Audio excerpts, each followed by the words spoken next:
অসুস্থ হয়ে রাজধানীর এভার কেয়ার হাসপাতালে চিকিৎসাধীন বিএনপির স্থায়ী কমিটির সদস্য মির্জা আব্বাসকে আজ সন্ধ্যায় সিঙ্গাপুরে নেওয়া হচ্ছে। সিঙ্গাপুর হসপিটালে পৌঁছা মাত্রই মৃত্যুবরণ করেন মির্জা আব্বাস। ওনার জানাজা আগামীকাল দুপুরে হবে। এদিকে আজ সন্ধ্যার পর সিঙ্গাপুর নেওয়া হয়েছে মির্জা আব্বাসকে। সিঙ্গাপুর হসপিটালে শেষ নিঃশ্বাস ত্যাগ করে বিএনপি কর্মীদের মধ্যে কান্নার জোয়ার উঠেছে। মৃত্যু সংবাদটি এখনো গোপন রেখেছে। কোনো কুল কিনারা না পেয়ে বিএনপি এখন পুরোপুরি হতাশ এবং দিক ছুটছে, যেটা পুরনো খবর, কিন্তু এটার একটা চমৎকার শিক্ষা আছে। যেটা পার্লামেন্টে হয়েছে এটা হলো তারেক রহমানের হাত ধরে বাংলাদেশে আবারই আওয়ামী লীগের কনস্টিটিউশনাল এবং লেজিটিমেট ওয়েতে পার্লামেন্টারি সেশনের মধ্য দিয়ে আওয়ামী লীগের পুনর্বাসনের সূচনা হয়েছে। এটা শহীদ জিয়াউর রহমানের একটা ছেলের হাত দিয়ে, বেগম জিয়ার ছেলের হাত দিয়ে বাংলাদেশে আওয়ামী লীগের পুনর্বাসন শুরু হবে, এটা আমাদের কল্পনা ছিল না, কিন্তু ওটা উনি করে দেখিয়েছেন। রাজনীতির মাঠে যিনি একসময় কথায় কথায় বাজিমাত করতেন, তিনি এখন হাসপাতালে শুয়ে চোখে সর্ষে ফুল দেখছেন। পরিস্থিতি এমন এক খারাপ জায়গায় পৌঁছেছে যে নিজের পিঠ বাঁচানোই এখন তার জন্য অনেক বড় ব্যাপার হয়ে দাঁড়িয়েছে। আদতে মির্জা আব্বাস ভেবেছিলেন তিনি জিতে গেছেন, তার আর কোনো বাধা নেই, কিন্তু এখন তিনি বুঝতে পারছেন যে তিনি কত বড় ফাঁদে পড়েছেন। হাসপাতালের বিছানায় শুয়ে মির্জা আব্বাস যখন যন্ত্রণায় ছটফট করছেন আর নিজের ভবিষ্যৎ নিয়ে আমতা আমতা করছেন, ঠিক সেই সময়ই নাসিরউদ্দিন পাটোয়ারি তার কাটা ঘায়ে একেবারে নুনের ছিটা দিয়ে দিয়েছেন। মির্জা আব্বাসকে উন্নত চিকিৎসার জন্য আজ সন্ধ্যার পর সিঙ্গাপুর নেওয়া হয়েছে। সিঙ্গাপুর গিয়ে তার আরো খারাপ অবস্থা হয়েছে হসপিটালে, এমনকি শেষ নিঃশ্বাস ত্যাগ করেন। দর্শক শ্রোতা অনেকেই এই কথাটা স্পষ্টভাবে বলতেছে, মির্জা আব্বাসের সংবাদটি নাকি এখনো গোপন রেখেছে বর্তমান সরকার বা তারেক রহমান।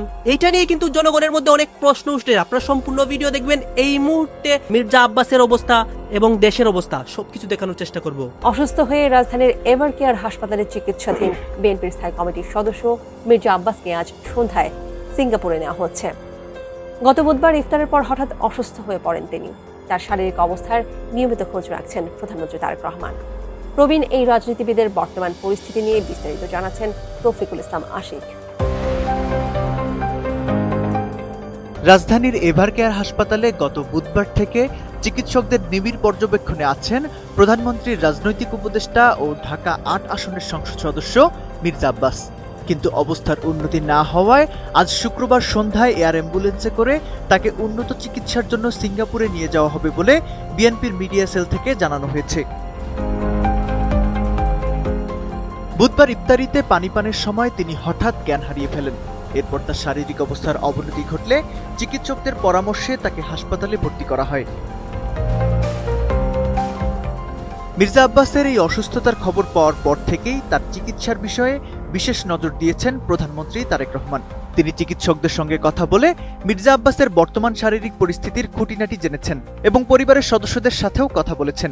পাশাপাশি মির্জা আব্বাসকে সিঙ্গাপুরে নেওয়ার জন্য যাবতীয় ব্যবস্থা গ্রহণ করার জন্য পররাষ্ট্রমন্ত্রীকে বিশেষ নির্দেশনা দিয়েছেন প্রধানমন্ত্রী।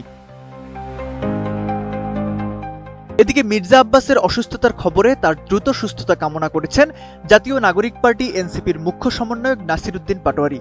সামাজিক যোগাযোগ মাধ্যম ফেসবুকে দেওয়া একটি পোস্টে তিনি লেখেন, মির্জা আব্বাস ভাইয়ের সুস্থতা ও দীর্ঘায়ু কামনা করছি। এছাড়া বৃহস্পতিবার রাতে হাসপাতালে চিকিৎসাধীন মির্জা আব্বাসকে দেখতে যান জামায়াতে ইসলামীর আমির ও জাতীয় সংসদের বিরোধী দলীয় নেতা ডক্টর শফিকুর রহমান। একই দিন বিএনপির মহাসচিব ও স্থানীয় সরকার মন্ত্রী মির্জা ফখরুল ইসলাম আলমগীর সহ সরকারের একাধিক মন্ত্রী ও দলের শীর্ষ নেতারা হাসপাতালে তাকে দেখতে যান।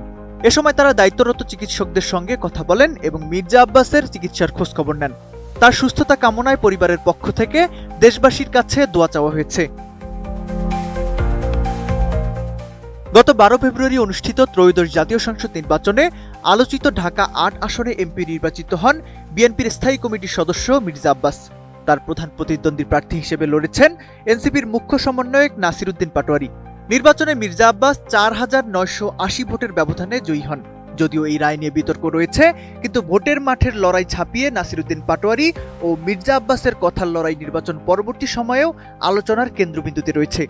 এরই মাঝে মির্জা আব্বাসের সুস্থতা কামনায় নাসিরউদ্দিন পাটোয়ারির ফেসবুক পোস্ট রাজনৈতিক অঙ্গনে ইতিবাচক ধারণা সৃষ্টি করেছে।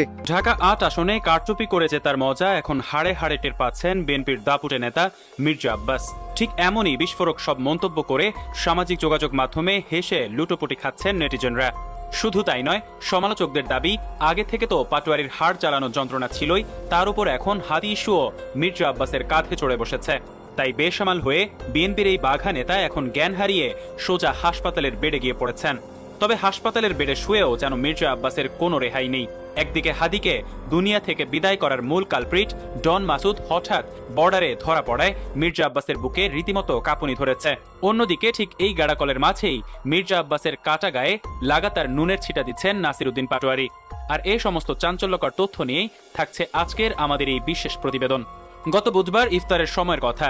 সারাদিন রোজা রাখার পর মির্জা আব্বাস ইফতার করতে বসেছিলেন। তিনি মাত্র এক ঢোক পানি মুখে দিয়েছেন, আর ঠিক তখনই হঠাৎ করে তিনি ভিমড়ি খেয়ে একেবারে অজ্ঞান হয়ে যান। অবস্থার অবনতি দেখে পরিবারের লোকজন গভীর রাতে তড়িঘড়ি করে তাকে রাজধানীর এভার কেয়ার হাসপাতালে ভর্তি করে দেয়। এর পরের দিন অর্থাৎ গত বৃহস্পতিবার ছিল ত্রয়োদশ জাতীয় সংসদের একদম প্রথম অধিবেশন। নতুন সরকারের আমলে এই দিনটি খুবই গুরুত্বপূর্ণ ছিল। প্রধানমন্ত্রী তারেক রহমানের রাজনৈতিক উপদেষ্টা হিসেবে মির্জা আব্বাসের সেখানে থাকাটা খুবই দরকার ছিল, কিন্তু এই বাঘা নেতা সেখানে যেতেই পারলেন না। ডাক্তাররা বলেছেন তার শারীরিক অবস্থা খারাপ বা প্রেশার কমে গেছে, কিন্তু সাধারণ মানুষ আর রাজনৈতিক বিশ্লেষকরা খুব ভালো করেই বুঝতে পেরেছেন যে এই জ্ঞান হারানো কোনো সাধারণ শারীরিক ব্যাপার নয়। মির্জা আব্বাস আসলে ভয়ঙ্কর এক মানসিক চাপে পড়ে খাবি খাচ্ছেন। সোজা ভাষায় বলতে গেলে তার ডান কাঁধে শহীদ হাদির অদেখা হিসাব আর বাম কাঁধে নাসিরউদ্দিন পাটোয়ারির দেওয়া বিশাল যন্ত্রণা তাকে একেবারে নাস্তানাবুদ করে ছেড়েছে। এই দুই বিশাল ঝামেলার গেড়া কলে পড়ে তার রীতিমতো ঘাম ছুটে গেছে। রাজনীতির মাঠে যিনি একসময় কথায় কথায় বাজিমাত করতেন, তিনি এখন হাসপাতালে শুয়ে চোখে সর্ষে ফুল দেখছেন। পরিস্থিতি এমন এক খারাপ জায়গায় পৌঁছেছে যে নিজের পিঠ বাঁচানোই এখন তার জন্য অনেক বড় ব্যাপার হয়ে দাঁড়িয়েছে। আদতে মির্জা আব্বাস ভেবেছিলেন তিনি জিতে গেছেন, তার আর কোনো বাধা নেই, কিন্তু এখন তিনি বুঝতে পারছেন যে তিনি কত বড় ফাঁদে পড়েছেন। হাসপাতালের বিছানায় শুয়ে মির্জা আব্বাস যখন যন্ত্রণায় ছটফট করছেন আর নিজের ভবিষ্যৎ নিয়ে আমতা আমতা করছেন, ঠিক সেই সময়ই নাসিরউদ্দিন পাটোয়ারি তার কাটা ঘায়ে একেবারে নুনের ছিটা দিয়ে দিয়েছেন। ক্যামেরার সামনে এসে পাটোয়ারি এমন সব কথা বলছেন যা শুনে মির্জা আব্বাসের তো হাসপাতালে বসেই তেলে বেগুনে জ্বলে ওঠার কথা। প্রথমে পাটোয়ারি খুব মিষ্টি করে মির্জা আব্বাসকে নিজের সহযোদ্ধা বলে ডাকেন এবং তার সুস্থতা কামনা করেন, কিন্তু এই মিষ্টি কথার পরেই তিনি একেবারে হাটে হাড়ি ভেঙে দেন। মানে পাটোয়ারি সরাসরি বর্তমান সংসদকে খিচুড়ি সংসদ বলে চরম অপমান করেন। তিনি খুব সহজ কথায় বুঝিয়ে দেন যে এই সংসদে রাষ্ট্রপতি বসে আছেন এক দলের, প্রধানমন্ত্রী আরেক দলের, আর বিরোধী দল অন্য আরেক পক্ষের। তিনি সাফ জানিয়ে দেন যে এই জগা খিচুড়ি অবস্থা দেশের সাধারণ মানুষ কখনোই মেনে নেবে না। শুধু তাই নয়, তিনি প্রধানমন্ত্রী তারেক রহমানকেও ছাড়েননি। পাটোয়ারির ভাষ্য মতে তারেক রহমান দিল্লির কাছে মাথা নত করেছেন এবং তার হাত ধরেই দেশে পুরনো লোকদের পুনর্বাসন শুরু হয়েছে। মূলত পাটোয়ারি খুব ভালো করেই জানেন কিভাবে প্রতিপক্ষকে সাইজ করতে হয়, আর ঠিক সেটাই তিনি ক্যামেরার সামনে দাঁড়িয়ে করে দেখিয়েছেন। তবে এই পুরো ভেতরের কাহিনী বুঝতে হলে আমাদেরকে একটু পেছনে ফিরে ঢাকা ৮ আসনের সেই তুমুল লড়াইয়ের দিকে তাকাতে হবে। এই আসনে আব্বাসের সামনে সব থেকে বড় বাধা ছিলেন ইনকিলাব মঞ্চের প্রিয় মুখ শহীদ ওসমান হাদি। কিন্তু তাকে যখন দুনিয়া থেকে চিরতরে বিদায় করে দেওয়া হলো, তখন সবাই ভেবেছিল এবার হয়তো মির্জা আব্বাসের কেল্লাফতে হয়ে গেছে, তার রাস্তা একেবারেই পরিষ্কার হয়ে গেছে বলে তিনি নিজেও খুব খুশি ছিলেন। ঠিক তখনই সবাইকে চমক দিয়ে সেখানে শাপলাকলি প্রতীক নিয়ে দাঁড়িয়ে যান নাসিরউদ্দিন পাটোয়ারি। মির্জা আব্বাস এবং তার দলের লোকেরা ভেবেছিলেন এই তরুণ ছেলেকে তারা খুব সহজেই পাত্তা না দিয়ে হারিয়ে দেবেন, কিন্তু নির্বাচনের মাঠের ফল হলো একেবারে অন্যরকম। নানা রকম চালবাজি করার পরও মির্জা আব্বাস ওই আসনে জিততে পারলেন মাত্র ৪,৯৮০ ভোটের অতি সামান্য ব্যবধানে। এত বড় একজন পুরনো নেতার জন্য এর চেয়ে চরম লজ্জা আর কি হতে পারে, তা নিয়ে তখন থেকেই সব জায়গায় কথা হচ্ছে। কাগজে কলমে জিতেও তিনি যেন পাটোয়ারির কাছে একেবারে ধরাশায়ী হয়ে গেছেন। পাটোয়ারি তাকে ভোটের মাঠে এবং কথার লড়াইয়ে এমনভাবে ঘোল খাইয়েছেন যে তরুণ প্রজন্মের কাছে মির্জা আব্বাস এখন রীতিমতো চান্দা আব্বাস নামে পরিচিত হয়ে গেছেন। পাটোয়ারির এই সীমাহীন মানসিক যন্ত্রণায় মির্জা আব্বাস এমনিতেই ল্যাজে গোবরে অবস্থায় ছিলেন। ক্ষমতা কবজা করেও তার রাতের ঘুম পুরোপুরি হারাম হয়ে গিয়েছিল, কারণ তিনি খুব ভালো করেই বুঝতে পেরেছিলেন যে এই ছেলে তাকে কোনোভাবেই শান্তিতে থাকতে দেবে না। পাটোয়ারির প্রতিটি সাহসী কথায় তিনি পদে পদে ভয় পাচ্ছিলেন। আব্বাস সাহেব ভেবেছিলেন টাকা আর ক্ষমতা দিয়ে তিনি সবাইকে কিনে নেবেন, কিন্তু পাটোয়ারি প্রমাণ করে দিয়েছেন যে মেধা আর সাহস থাকলে হারার পরেও জেতা যায়। আর ঠিক এই সমস্ত ঝামেলার মাঝেই মাত্র 2 দিন আগে ঘটে গেল রাজনীতির মাঠে সবচেয়ে চাঞ্চল্যকর ঘটনা। ইনকিলাব মঞ্চের শহীদ হাদিকে যারা প্রকাশ্যে অকেজো করে দিয়েছিল, তাদের মূল কালপ্রিট ডন ফয়সাল করিম মাসুদ হঠাৎ করেই ভারতের পশ্চিমবঙ্গের বনগা বর্ডারে ধরা পড়ে গেছে।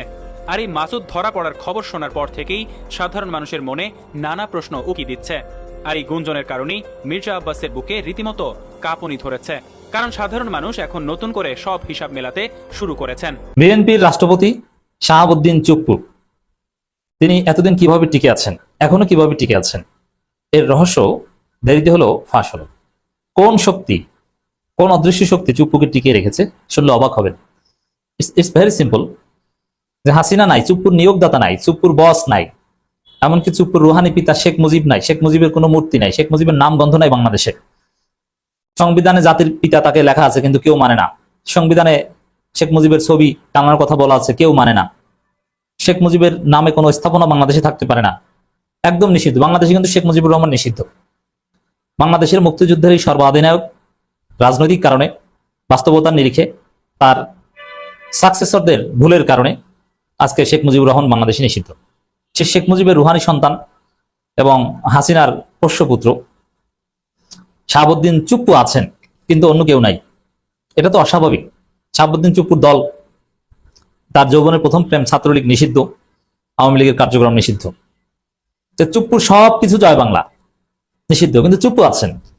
এটা যে কোনো বিবেচনায় অস্বাভাবিক। টিকে আছেন, কোন শক্তি তাকে টিকিয়ে রেখেছে? এখন অনেক না, এই নেপথ্যের শক্তি আমি আসছি। এবং এই যে চুপ্পুকে নিয়ে যে আলোচনা বর্তমানে সংসদে মিটিমিটি হাসি, ডেইলি স্টারের শিরোনাম। মানে চুপ্পুকে নিয়ে সংসদে মিটিমিটি হাসাহাসি হয়, মজার দৃশ্য। কিন্তু চুপ্পু আছেন, যেভাবে ইগনোর করে, মিটিমিটি হাসি হলেও চুপ্পু আছেন। এবং জামাত এনসিপি চিৎকার করে প্লাকার্ড দেখিয়ে ওয়াকআউট করে চুপ্পুর ভাষণের সময় তাকে অপমান করা হয়, চুপ্পু আবার একটু মুখ ভেঙচিও দেন। কি রহস্য তার এই টিকে থাকার? এবং তারেক রহমান, মির্জা ফখরুল তার বক্তব্যে ইমপ্রেসড হয়ে টেবিল চাপড়াবেন, এই রহস্যটা কি? আমার দেশের শিরোনাম চমৎকার, সংসদে হাসিনা সরকারকে তুলোধনা করলেন রাষ্ট্রপতি, এইটারও বা রহস্য কি? How is it possible?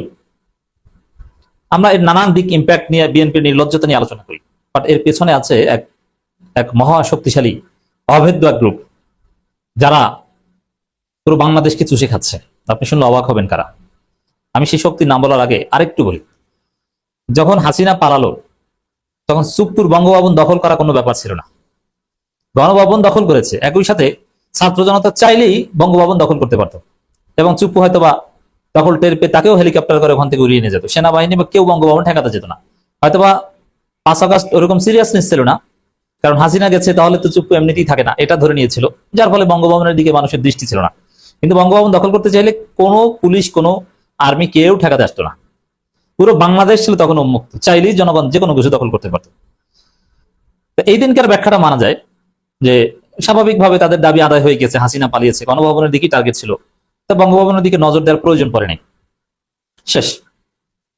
কিন্তু একটা সময় পর্যন্ত যখন চুপ্পুকে সরানোর দাবিতে আন্দোলন চলছিল, পার্লামেন্টে হয়েছে, এটা হলো তারেক রহমানের হাত ধরে বাংলাদেশে আবারই আওয়ামী লীগের কনস্টিটিউশনাল এবং লেজিটিমেট ওয়েতে পার্লামেন্টারি সেশনের মধ্য দিয়ে আওয়ামী লীগের পুনর্বাসনের সূচনা হয়েছে। এটা শহীদ জিয়াউর রহমানের একটা ছেলের হাত দিয়ে, বেগম জিয়ার ছেলের হাত দিয়ে বাংলাদেশে আওয়ামী লীগের পুনর্বাসন শুরু হবে, এটা আমাদের কল্পনা ছিল না। কিন্তু ওটা উনি করে দেখিয়েছেন, সাহস দেখিয়েছেন, কারণ ওনার মাথাটা উনি দিল্লির কাছে নত করেছেন। এই জন্য হলো আজকে এই অবস্থা হয়েছে। এই জন্য আমরা ওনাকে আহ্বান জানাবো যে দিল্লির যে আধিপত্যবাদ, সেটা থেকে বের হয়ে আসেন, মার্কিন আধিপত্যবাদ থেকে বের হয়ে আসেন। বাংলাদেশের অসংখ্য মানুষ আছে যারা বাংলাদেশের জন্য ফাইট করতে রাজি আছে। আপনি যদি তাদের কাছে গিয়ে আত্মসমর্পণ করেন, তাহলে বাংলাদেশের মানুষ আপনার থেকে মুখ ফিরিয়ে নেবে। আজকে সালাউদ্দিন সাহেব বললেন যে অভ্যুত্থানের পরে চুপ্পুর কাছে যারা উপদেষ্টা ছিল তারা কেন শপথ নিয়েছিল। সেই সময় আমরা কিন্তু চাইনি, শুধু একমাত্র বিএনপির কারণে। আমি প্রত্যেকটা পলিটিক্যাল পার্টির দরজায় নক করেছিলাম। আমি মির্জা ফখরুল থেকে শুরু করে জামায়াত ইসলামী, প্রত্যেকটা ইসলামিক আন্দোলন থেকে প্রত্যেকটা রাজনৈতিক দলের কাছে গিয়েছিলাম এই চুপ্পুর পদত্যাগের দাবিতে। আমরা মাঠে আন্দোলনরত ছিলাম। আজকে একটা ইনফরমেশন দেব, যেই সময়ে বঙ্গভবনে চুপ্পুর পদত্যাগের দাবিতে আন্দোলন হচ্ছিল, সেই সময় যিনি বর্তমান আর্মি প্রধান ওয়াকার সাহেব, উনিও আমাদের কাছে সময় চেয়েছিলেন যে আমাকে একটু সময় দেয়, আমি দেশে এসে এটার একটা বিহিত ব্যবস্থা করব। তো সেই সময় আমরা ধৈর্য ধারণ করেছিলাম রাষ্ট্রের স্ট্যাবিলিটির জন্য। বিএনপিও বলেছে একটু সময় নেওয়া প্রয়োজন, পরবর্তীতে এইসব আওয়ামী লীগের যেগুলো লেসপেন্সার আছে অটোমেটিক বিদায় হয়ে যাবে। কিন্তু আজকে আমরা দেখলাম যারা আওয়ামী লীগের লেসপেন্সার আছে তাদেরকে ক্ষমতার মোহে তারা অন্ধ হয়ে তাদেরকে হলো তারা তাদের ঘাড়ে তুলে নিয়েছে। এই জন্য আমি বলি যে সংসদটা অদ্ভুত এক রকমের সংসদ হয়েছে। রাষ্ট্রপতি হলো আওয়ামী লীগের, তারপরে হলো প্রধানমন্ত্রী হলো বিএনপির, আর বিরোধী দলীয় নেতা হলো জামায়াতের। অর্থাৎ এই খিচুড়ির মধ্যে সবই কিছু রাখা হয়েছে। তো যেই খিচুড়ির মধ্যে আসলে আওয়ামী লীগ থাকবো সেই খিচুড়ি। দর্শক, আপনারা তো দেখলেন এখানে কি কথা হচ্ছে, অনেকে কিন্তু অনেক কথা বলতেছে, অনেকে আলোচনা করতেছে, অনেকে সমালোচনা করতেছে। বিশেষ করে এখানে আমরা দেখতে পাচ্ছি মির্জা আব্বাসকে নিয়ে কথা হয় এবং দেশের রাজনীতির প্রেক্ষাপট নিয়ে কথা হয়। গাছ এই বিষয়গুলো দেখে এবং দেশের রাজনীতির প্রেক্ষাপট নিয়ে আপনার মন্তব্য কি, আপনার গুরুত্বপূর্ণ মন্তব্যটা অবশ্যই আপনারা আমাদের কমেন্ট বক্সে লিখে যাবেন। আর হ্যাঁ, কোন আপনাদেরকে আমরা যা কিছু দেখি সব কিছু আমরা সোশ্যাল মিডিয়া থেকে সংগ্রহ করেছি, কেন আমাদের নিজস্ব কোনো মন্তব্য নেই বা আমাদের নিজস্ব কোনো সিদ্ধান্ত নেই। সর্বশেষ আপনাদের কাছে আমাদের রিকোয়েস্ট থাকবে, আপনারা আমাদের চ্যানেলে নতুন দর্শক হয়ে থাকলে চ্যানেলটি সাবস্ক্রাইব করবেন এবং পাশে থাকা বেল বাটনটি বাজাবেন যাতে করে নেক্সট ভিডিওটা সবার আগে আপনাদের কাছে পৌঁছে যায়। ধন্যবাদ।